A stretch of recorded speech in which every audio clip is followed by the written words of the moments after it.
नमस्कार, सत्यदर्शन न्यूज मध्ये आपले स्वागत आहे। मी पायल शहा। एक नजर टाकूया आजच्या ठळक घडामोडीवर। ज्या हेडमास्टर कडे शिकलो त्यानंतर मराठीत असा कोणी हेडमास्टर झाला नाही। राज ठाकरे यांची विक्रोळीमध्ये सभा होतीये। या सभेला मनसेकडून संजय राऊत यांना निमंत्रण देण्यात आले। सभेत संजय राऊत यांच्यासाठी एक खुर्ची रिकामी ठेवण्यात येणार आहे। संजय राऊत यांच्यासाठी एक खुर्ची रिकामी ठेवण्यात येणार असल्याची माहिती मनसे सरचिटणीस मनोज चव्हाण यांनी दिली आहे।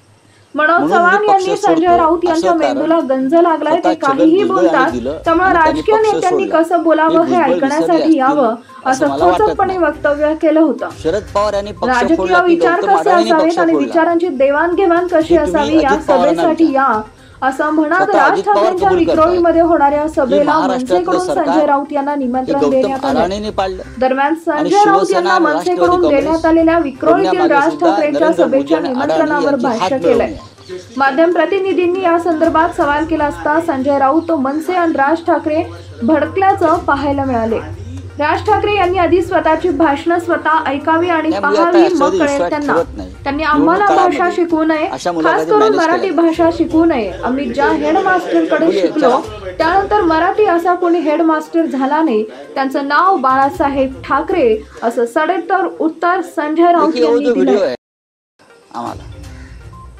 आम्ही ज्या हेडमास्टर कडे शिकलो आहोत मराठी ना, त्यांच्यानंतर कोणी मराठीमध्ये हेडमास्टर झाला नाही मराठीचा, त्यांचं नाव बाळासाहेब ठाकरे।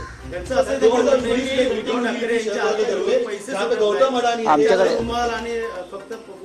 बरोबर आहे, पैसे भाजपने किंवा फडणवीसांनी तुम्हाला दिलेले आहेत ना, जे सुपाऱ्या घेतात त्यांच्याकडे पैसे असतात, आमच्याकडे कुठून पैसे असणार? आमचं सरकारच गौतम अडाणींनी पाडलं। अजित पवारांच्या पुराव्यानुसार आमचं सरकार जर उद्योगपती पाडत असेल याचा अर्थ असा आहे की आमचा कोणत्याही उद्योगपतीशी आमची हातमिळवणी नाही।